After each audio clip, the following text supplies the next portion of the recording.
Ya ampun, aku tuh calon dokter bedah. Ucap Hujan yang tidak terima diragukan oleh suaminya sendiri.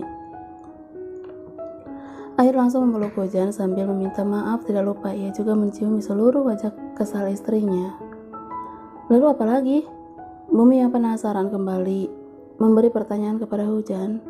Infeksi, pemakaian imunosupresan sebagai obat yang menekan sistem kekebalan tubuh yang bisa juga menyebabkan infeksi susah sembuh. Jadi jangan heran kalau adek nanti dapat donor jantung. Ia juga akan dirawat di rumah sakit karena infeksi yang sulit sembuh di tahun pertama sesudah operasi. Cuma itu kan?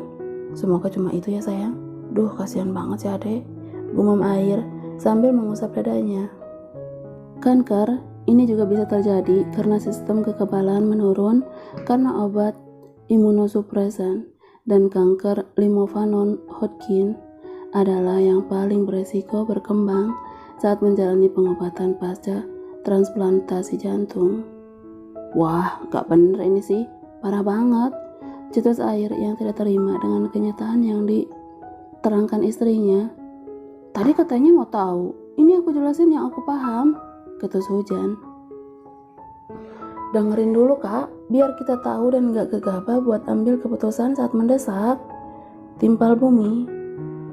Pembuluh arteri juga bisa menebal dan mengeras, dan itu adalah salah satu resiko setelah melakukan transplantasi jantung. Ini membuat sirkulasi darah di jantung tidak lancar dan bisa memicu seseorang terkena serangan jantung, gagal jantung, atau gangguan ritme jantung. Tubuh menolak jantung baru. Ini merupakan dampak negatif yang terbesar. Meski sebelumnya sudah dilakukan prosedur transplantasi, sebab berbagai metode akan dilakukan supaya hal ini tidak terjadi, tapi dampak negatif penolakan akan tetap ada. Ada lagi? Tanya Bumi dan Air berbarengan. Hujan menggelengkan kepalanya. Setahu aku cuma itu, tapi tergantung kondisi pasien. Kalau emang kuat, ya mudah-mudahan semua itu nggak akan ada dan jadi efek samping yang menakutkan bagi pasca operasi nanti. Jawab Hujan. Kamu pinter ya, jangan hujan deras. Nggak sia-sia aku sering dicuekin sama kamu. Goda Air yang langsung membuat Hujan dan Bumi mencabikkan bibir mereka. 3 jam berselang, kini semuanya bisa masuk ke dalam ruang perawatan Cahaya, meski hanya sebentar dan bergantian. Melisa hanya bisa menangis dan menciumi wajah pucat si bungsu dengan hati yang begitu perih. Begitu bukan dengan Reza. Maafin papa ya sayang, papa belum bisa sembuhin adek. Uang dan kekuasaan gak ada artinya kalau Tuhan belum menakdirkan kamu untuk sembuh. Tapi papa gak akan berhenti buat berusaha, karena kamu adalah segalanya bagi kami. Bisik Reza di telinga kanan putri kesayangannya itu. Tidak ada yang bisa dilakukan oleh Reza, meski dia sudah meminta yang terbaik pada tim dokter. Sudah berkali-kali Cahaya selalu gagal dalam proses pencangkokan, dari mulai jantung yang ternyata tidak cocok, atau karena kondisinya yang justru tiba-tiba drop, dan juga banyak hal lainnya yang harus berujung satu keluarga kembali bersabar. Tapi masih bisa bertahan sampai detik ini pun sudah suatu keajaiban, walau harus bergantung dengan obat-obatan sepanjang hidupnya. Gak ada yang gak mungkin, aku yakin Ade pasti sembuh. Kita anggap ini takdir ya Ra. Tuhan gak akan buat hidup kita terlalu sempurna, dan sakitnya Ade adalah ujian bagi keluarga kita. Kita harus belajar ikhlas, karena semua balik lagi atas kuasanya, bukan kuasa kita sebagai manusia. Langit yang baru keluar dari kamar rawat inap Cahaya terus berjalan sedikit menjauh dari pintu. Ada 4 orang yang berjaga di sana, maka itu Langit tidak ingin pembicaraannya terganggu. Halo Mam, sapanya saat Diana mengangkat telepon dari Langit. Iya nak, bagaimana Cahaya? Tanya ibu kandungnya. Langit tidak menjawab, hanya isak tangis pelan yang bisa Diana dengar di seberang sana. Dan itu cukup menyampaikan bagaimana kondisi Cahaya saat ini. Sabar ya sayang, Mami tetap mendoakan kalian dari sini. Mami pun khawatir sekali. Ucap wanita baya itu menenangkan putra kesayangannya. Mam, Abang takut, lirik langit dengan nada bergetar. Tak ada yang harus kamu takuti, semua akan baik-baik saja. Tetap bersamanya ya, karena mami rasa cuma kamu satu-satunya yang bisa menguatkan cahaya. Pesan Diana. Iya mam, terima kasih atas doanya. Abang tenang karena sekarang ada mami yang mau dengerin abang. Mami akan selalu ada untukmu. Tolong jaga calon menantu mami yang cantik ya, sayang. Kakak Diana mencoba terus menenangkan langit yang pasti sedang merasa takut. Kalau malam ini Caca sadar besok pagi abang akan menikahinya mam. Abang udah gak tahu harus gimana lagi. Abang bingung. Abang harap mami mau menerima keputusan abang. Mami mau merestui pernikahan abang juga. Mohon langit dengan suara parau menahan jerit tangis. Tentu mami sangat merestui mami. Hanya butuh melihatmu bahagia nak. Senyummu adalah hal yang paling berharga. Mami tidak akan pernah menghambat niat baikmu, ucap Diana sebelum akhirnya sambungan telepon berakhir.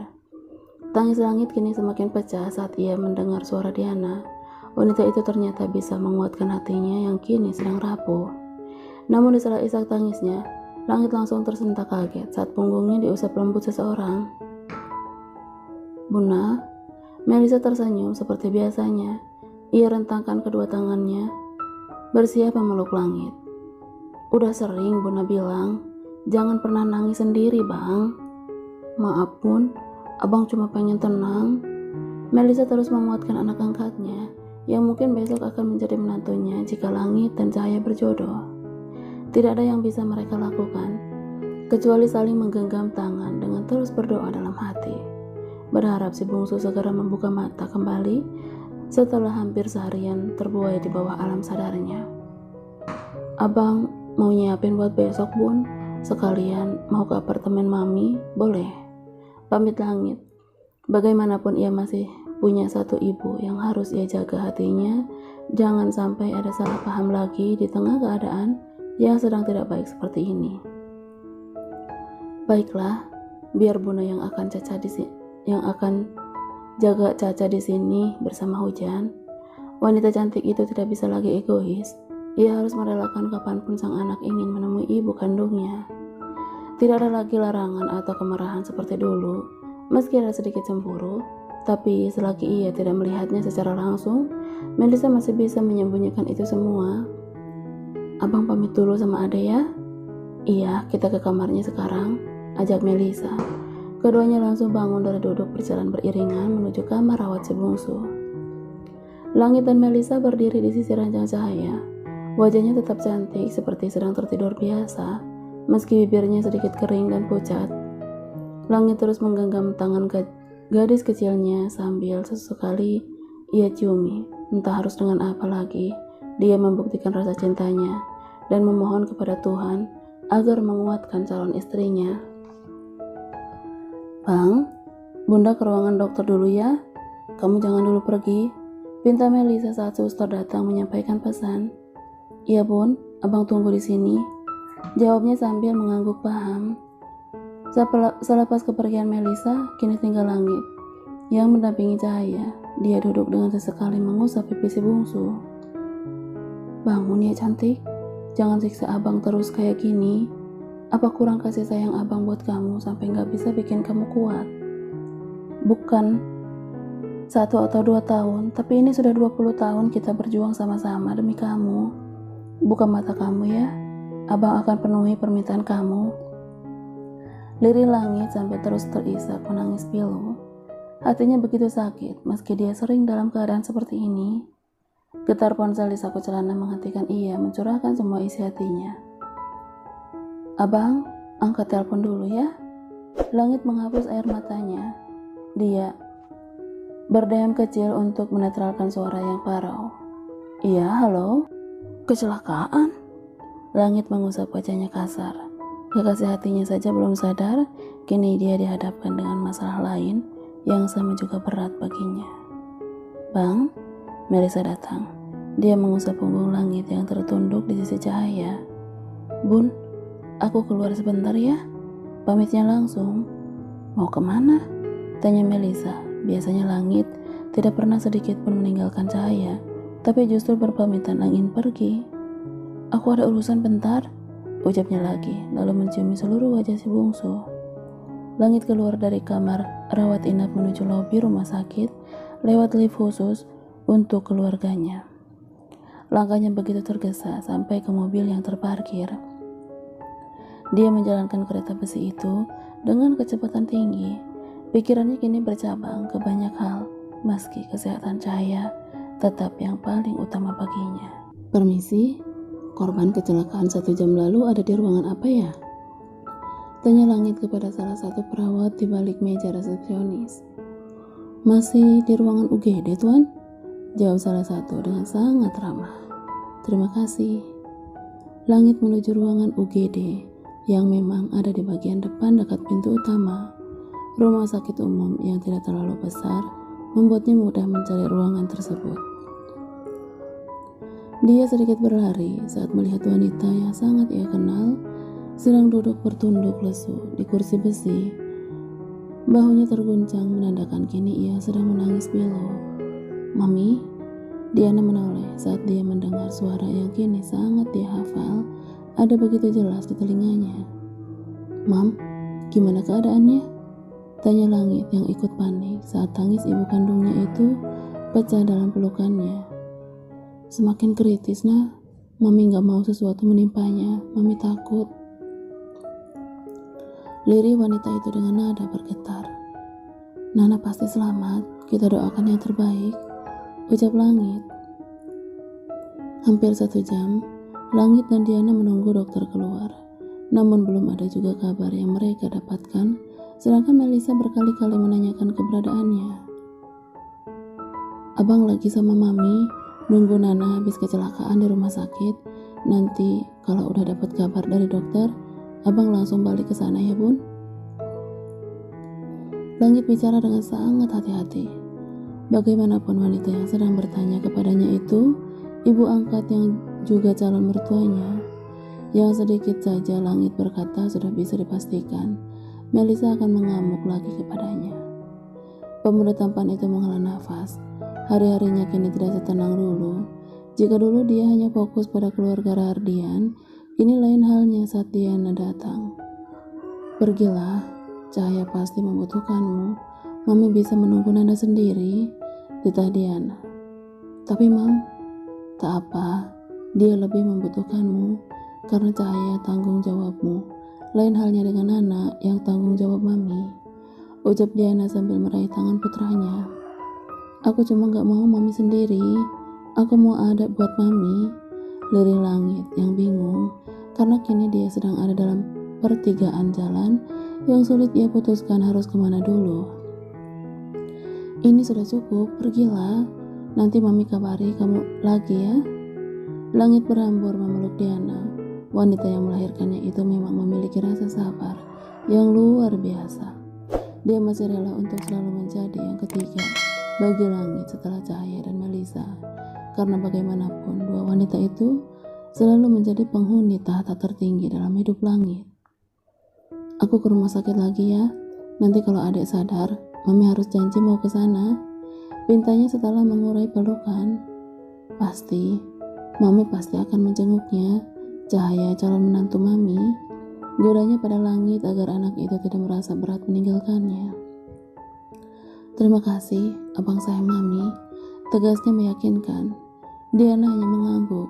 Dia tahu itu meski Langit tidak mengatakannya. Dengan keluarga pasien? Tanya suster saat keluar dari ruang UGD. Kami sus? Ucap Langit dan Diana bebarengan sambil bangun dari duduk. Dua orang yang sedari tadi sedang menunggu itu dengan cepat menghampiri suster. Bagaimana keadaan Nana? Apa dia sudah sadar? Tanya Diana. Raut wajahnya terlihat begitu sangat khawatir. Kondisinya sangat kritis, tapi pasien dalam keadaan sadar. Tuan dan Nyonya silakan masuk, titah suster. Setelah mengucapkan terima kasih, Langit dan Diana bergegas masuk, menemui Nana yang terbaring lemah di ranjang pasien setelah mengalami kecelakaan. Dia ditabrak sebuah mobil yang melaju dengan kecepatan lumayan kencang.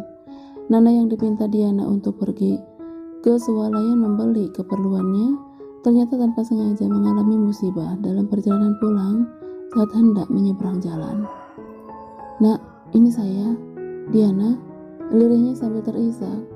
Langit yang berdiri di sisi ibunya tidak bisa melakukan apa-apa, kecuali menenangkan wanita itu. Diana terus menangis karena dia tidak sampai hati melihat kondisi perawatannya yang sangat memprihatinkan. Sedang langit yang memang tidak begitu kenal dekat hanya bisa memberi doa yang terbaik bagi gadis yang selama ini menemani ibunya dalam keadaan apapun itu. "Mam, sabar ya," bisik langit sambil terus mengusap bahu Diana. "Nyonya," jawabnya pelan dan terbata. Nana menoleh sedikit. Ada buliran cairan bening di ujung matanya yang jatuh hingga telinga. Gadis itu menangis menahan sakit di tubuhnya. Maafkan saya. Seharusnya saya tidak memintamu untuk keluar, Nak," ucap Diana penuh sesal. Nana hanya tersenyum. Dari senyumnya seperti mengisyaratkan jika ia tidak masalah dengan semua yang diperintahkan Diana kepadanya.